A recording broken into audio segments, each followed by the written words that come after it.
Hello everyone on the internet, this is RyuKiva from RyuKiva Toku with another Toku unboxing.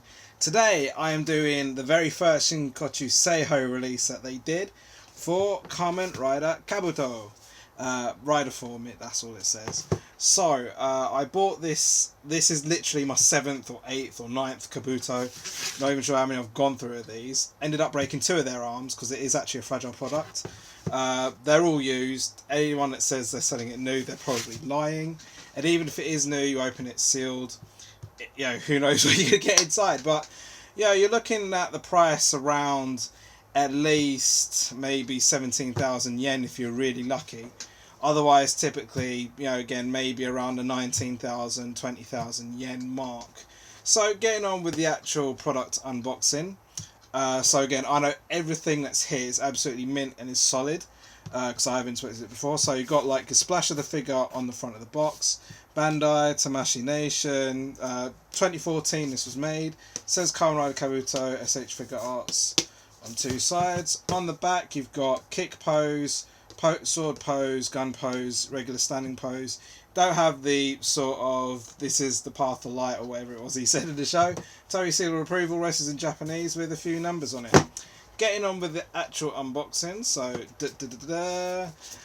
yeah, there we go. So you've got like some Japanese written on the inside, kind of produced by Tamashii Nations on the inside of there. So just going over quickly the little booklet that comes with. I'll look at the instructions and manual in a moment.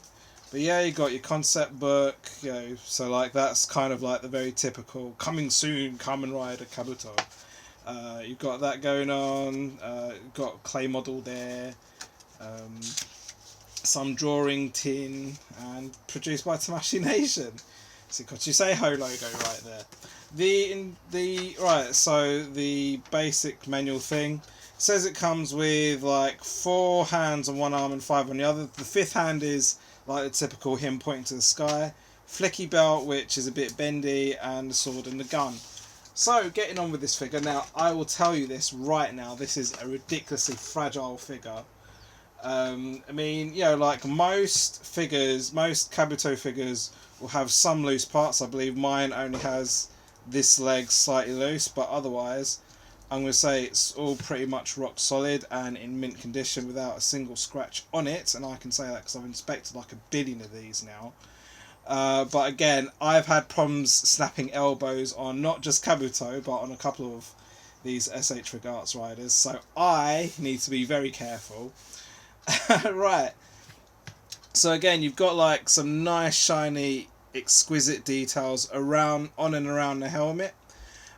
You've got your pectorals which flick for some reason. I don't really know why they need to be like that because it doesn't like make it any more flexible.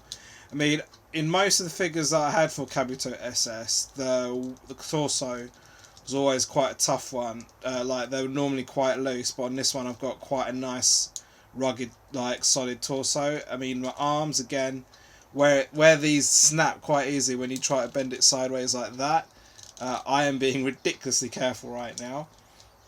But again, you've got some good articulation in the arms. And then the thighs, it's typical sideways. Mine are somewhat loose. They could be tighter, but again, compared to like a lot of the ones that are on the market, they literally, the ones that I got here isn't too bad. The balancing is standard. Bearing in mind this was their first attempt at the SS line, the balancing's actually not too bad there. Carrying on, so you've got like, again, this is the only figure that comes with hands that come in like a block. So basically when you pull out the hands, they're like attached to this thingy-majiggy. So I am going to have a quick, so again with the gun and the sword, they are actually very well highly detailed, and again for their first attempt at SS, they couldn't have asked for any better weapons really. Like with the other ones I've inspected before, there have been like some slightly botched paint jobs with the weapons, and even on bits of the helmet, like I think on at least 3 of them, the silver painting around the mouth will go onto like the borderline, but on my one it is pristine. I don't know what you saw with that. So, just quickly switching. So, the one that has the 5th hand is the right arm. And I'm going to be ridiculously careful popping these off. I mean, they are quite standard. I mean, they're not too soft. They're not too hard. So, they do slide in and out quite well. So, trying to remember that sort of path of light pose. Again, not completely accurate, but it was something like that. And again, you can see I'm pretty much being quite fluid with how I'm dealing with this figure, even though I'm being ridiculously careful. And when I start doing photography with all my figures, I'm going to have to be ridiculously careful that I'm not just rushing. And rushing with these figures, you are going to snap something, especially if you bought it second hand, even if it was in mint condition. So that's that. Right, I'm going to get a claspy hand, one that's not too tight. So I'll do a quick pose with the sword and a quick pose with the gun, just because I don't normally do all weapons, but this is literally me flying through this unboxing, and the fact that I've opened this Kabuto box 1 billion times, so I'm just hoping that I get this review done without actually breaking it. Right, so popping the sword, right.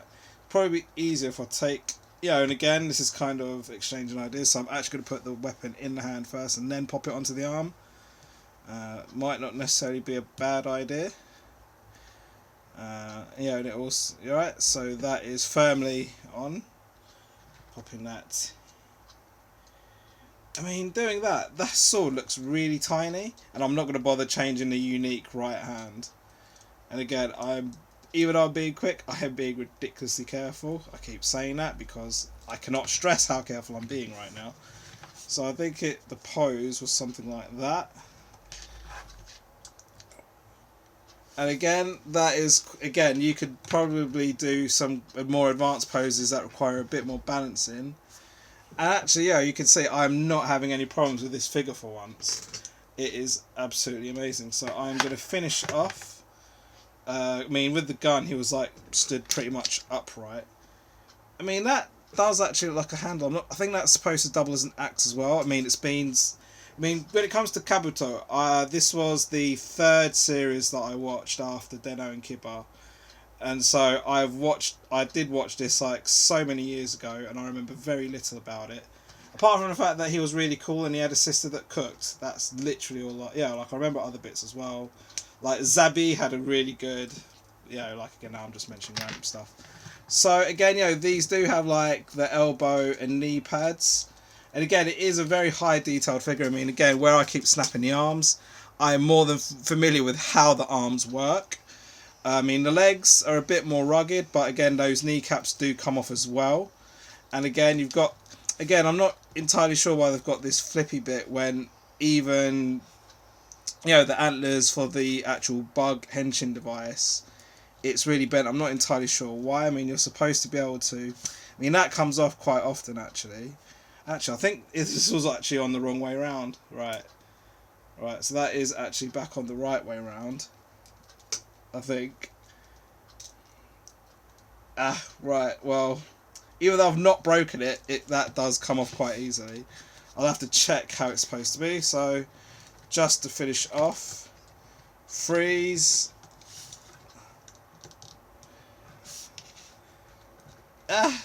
There we go.